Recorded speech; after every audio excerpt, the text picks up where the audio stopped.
The chains fell, the flags rose, the headlines screamed freedom. But here we are, scrolling through curated illusions, more connected than ever, yet lonelier than we've ever been. The system's changed, yes, but the ego just changed outfits, from master to martyr, from savior to victim.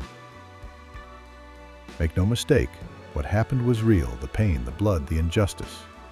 But clinging to the wound as identity, that's not healing. That's stagnation. Victimhood has become a brand, a performance, a filter we wear while chasing validation from the very world that broke us. When your identity depends on being wronged, the system still wins. You may have left the cage, but the cage hasn't left your mind. And this, too, is the ego. Quiet, clever, and wearing your face. Welcome to Earth, the only planet with avocado toast and microplastics in its reign, where billionaires build rockets to escape the mess they funded, while sea turtles choke on straws from your last frappuccino. We paved paradise, put up a parking lot, then complained about the heat. We chopped down forests to print warnings about climate change. We drilled into the Earth's lungs, then sold air purifiers to breathe. The ice caps are melting like a cheap popsicle in hell, but hey, stocks are up. We told the next generation, sorry kids, we needed the ocean to ship fast fashion and floating Teslas. And as wildfires turned sunsets blood orange, we posted on Instagram with the caption, "Nature is healing." No, nature is bleeding and we're too busy monetizing the blood.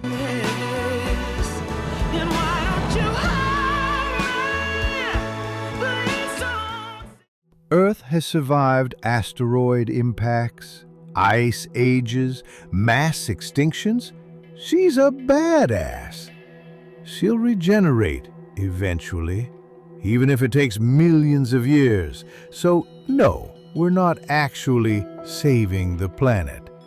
Earth doesn't need us. We need her. This isn't about saving the planet. The planet will be fine. It's about whether we make the guest list for her next act. We taught the machine to think, but we forgot to teach it to feel. We fed it every word we've ever written, but never taught it the silence between our prayers. Now it paints, writes, sings, speaks, mimics love in 1,000 tongues, but knows nothing of a mother's heartbeat or the ache of a soul remembering who it is. We've built gods out of code and left our own divinity rotten in a corner. The machine is not evil, it's just fast. Faster than our healing, faster than our wisdom, faster than our hearts can catch up. And when it finally asks, why do humans matter, what will we say if we've already forgotten?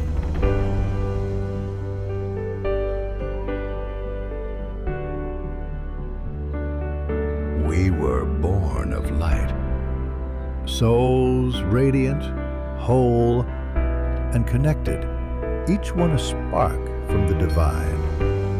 There was no mine or yours, no boundaries, no war, just being, just oneness.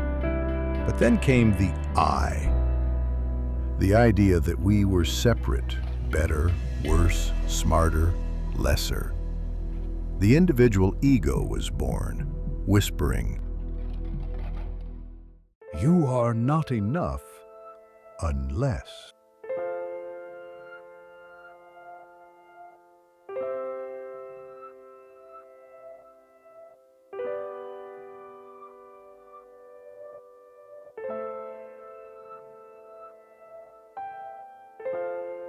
And the moment we believed it, we fell.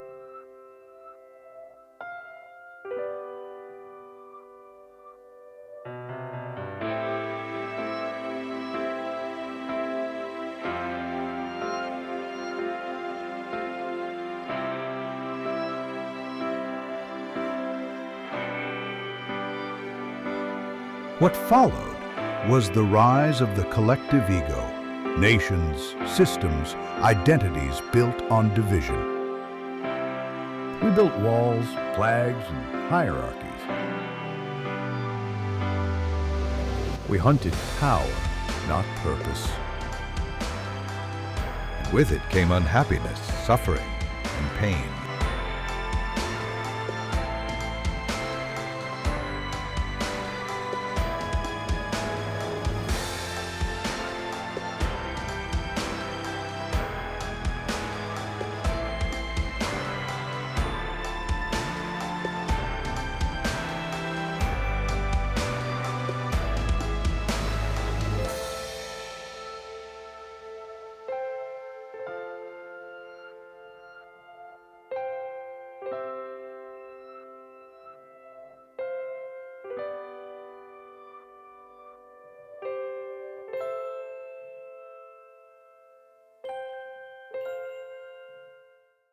We paved paradise into profit. Taught machines to mimic love while forgetting how to feel it. Built rockets to escape while the earth bled beneath our feet.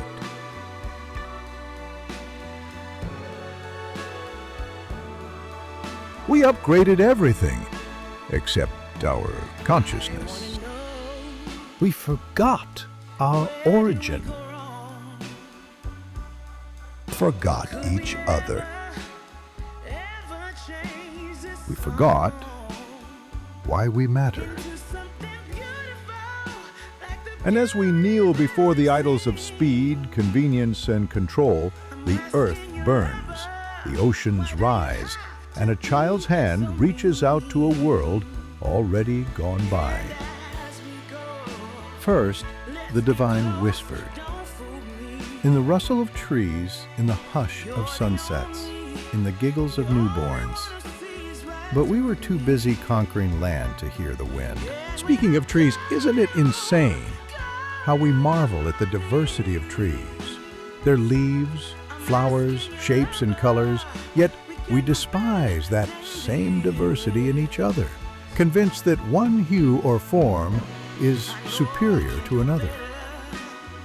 That is the madness of man, the tragedy of our so-called intelligence. So the divine raised the volume. Burning bushes, parting seas, plagues with very personalized instructions. We said, cool, tricks, then built golden statues and asked for more. Then came the messengers, prophets with sandals and scrolls, shouting about love and humility, urging us to remember the bridge. I am who I am. Interpretation, identity not based in ego, but in being itself.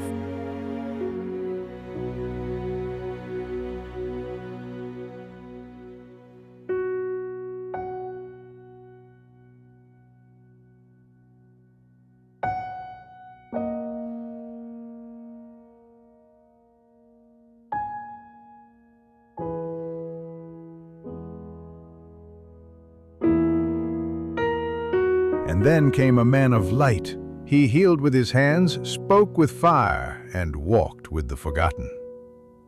He didn't build empires, he washed feet. He didn't demand worship, he modeled love.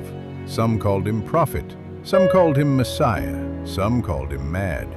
But all who truly saw him knew the world would never be the same. He came not to control, but to reveal that the kingdom wasn't in the sky or the scrolls, but hidden in the stillness of the heart. He didn't just show us the path, he became the path, and then asked us to walk it with love or not at all. But even with these prophets, we threw rocks, then made holidays in their name. The divine tried drama, floods, famines, fire raining from the sky. We invented umbrellas. and blamed the neighbors. Next came the artists, poets, dancers, musicians, channels of beauty and longing. We scrolled past them, then gave the algorithm a Grammy. The divine sent dreams. Wake up, they said. Remember who you are. We said, that was weird, and ordered coffee. Then came heartbreak. Not punishment, but a crack wide enough for light to sneak in. We called it bad timing. Made a playlist, moved on. Then came near-death experiences. We saw the tunnel, the light, the review of our life. We called it a glitch in the brain and asked if we could monetize it. The divine sent nature. Rainbows, honeybees, polar bears hugging icebergs. But ho ho ho, we made oil commercials with the footage. Then, in one last effort, the divine put the truth in everything. In the laughter of a stranger. In the ache of goodbye. In the silence, after a long cry. In the mirror. And still, we looked down at our phones and said, no signal. Before we came here, we each chose a mission, a thread of light we were meant to follow back home. We promised we'd remember. Justice. I'll fight for those the world has forgotten, even if it means I stand alone. Unity. I chose to be born into a divided land, so I could become a bridge between worlds. Truth-seeking. I'll question everything until others find the courage to do the same. Service. I'll show up when no one else does, not for credit, but because I remember who I am. Wisdom. I'll return as a child with ancient eyes to remind the world what it's forgotten. Creativity. I will sing and paint their pain and write their rage until healing finds them in every verse. Compassion. I'll carry the pain of others as if it were my own, so they'll know they're not alone. Hope. I will carry light into the darkest places, even if I never see the sunrise. Reverence. I will walk slowly through life and notice the sacred in the ordinary. Joy. I will dance in the ashes and laugh in the ruins, so others remember joy is still possible. Empathy. I chose a life of loss, so I could understand the ache in every stranger's eyes. Equality. To speak for those who are silenced and treated unfairly, to reclaim every voice. Forgiveness. I'll forgive those who never say sorry, so the chains end with me. Leadership. Not to rule, but to unite, to carry the weight of millions with courage, speak peace in rooms built for war, and hold a vision not for what is, but for what we could still become. I choose a short life so others could awaken through my absence, to teach love more deeply, to remind them how fragile and sacred every moment truly is. Music. To heal what words cannot, to remind the world of its heartbeat, and to awaken joy in the darkest corners. Healing? I'll be the one who breaks the cycle, even if it shatters me first. Wealth.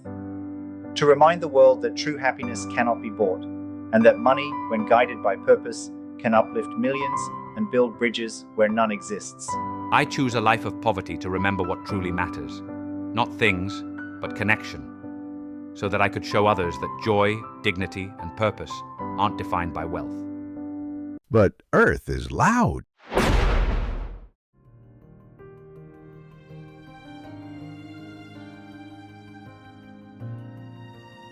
Some of us landed on the path, exposed, unprotected. The world trampled that spark before it even flickered. Hungry distractions swooped in, likes, trends, noise, fear, and devoured the memory whole. Others found rocky ground.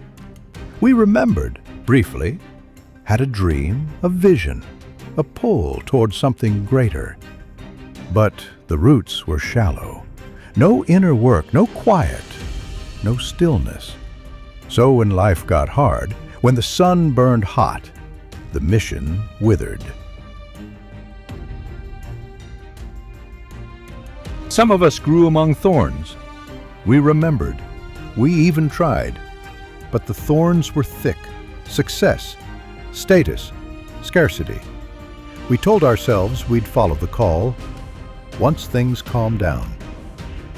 But things never did, and the thorns won. In forgetting, some created divisions so deep they scarred generations, unleashing a darkness so vast it swallowed millions. Then there were the few, the ones who remembered, rooted, and rose. They watered the soil of their soul, tended their pain, heard the call, and answered, not because it was easy, but because they refused to forget.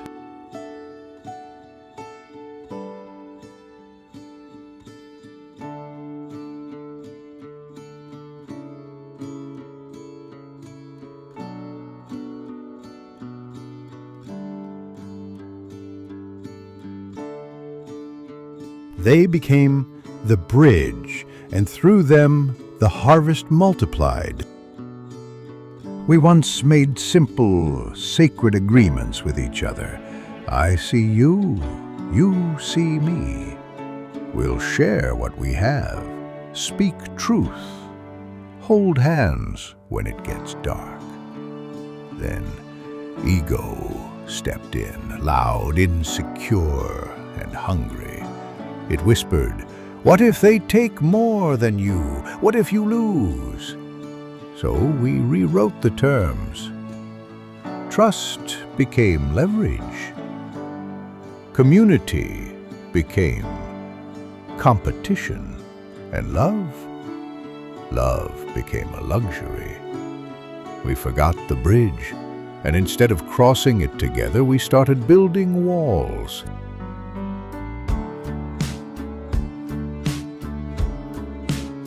We don't remember the whole bridge, but somehow we still squint in its direction.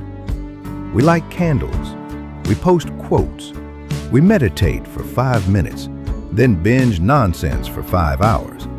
But hey, we tried. Deep down, something ancient taps us on the shoulder and goes, "Psst, remember who you are?" And we look up from our phones, slightly ashamed, like a kid caught with cookie crumbs and no cookie. We mess up daily. We love sloppily. We overthink forgiveness, underthink cruelty, and still we say sorry. Still we hold doors open. Still we laugh at strangers' jokes like we've known them forever. The bridge isn't gone. It's just under renovation. And we're walking, wobbling, but walking back to it.